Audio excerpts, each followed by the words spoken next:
আরব আমিরাতে গেলাম, সংযুক্ত আরব আমিরাত। আমাদের লোকের কাহিনী বর্ণনা করেছিল তাদের অফিসে, বলছে আমরা তোমাদের কোনো ডকুমেন্ট আমরা বিশ্বাস করতে পারি না, এত ভুয়া।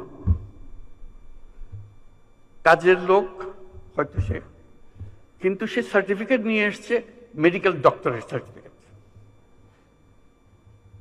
জলজন্ত আমরা দেখতেছি ডাক্তার হতেই পারে না, দেখা যাচ্ছে ডাক্তার না সে, কিন্তু সার্টিফিকেট নিয়ে এসছে ডাক্তারের সার্টিফিকেট। ওই ডাক্তারের সার্টিফিকেট নিয়ে চাকরি নিয়ে এখানে এসছে। আমরা কতটা বাছাই করবো? আমরা লজ্জায় মাথা হেঁট হয়ে যায় যে আমরা এটা কিছুই করতে পারতেছি না। আমরা চাকরি চাই, কিন্তু পরিষ্কারভাবে চাই। এরকম ভুয়া একজন যে চাকরি দিচ্ছে তাকে আমি নিজেকে ডাক্তার বলে পরিচয় দিয়ে গেলাম, আসলে শেষ পর্যন্ত গিয়ে চাকরি দিব কোথাও, শুধু এখানে পার হওয়ার জন্য ডাক্তারের সার্টিফিকেট তার দরকার হয়েছে।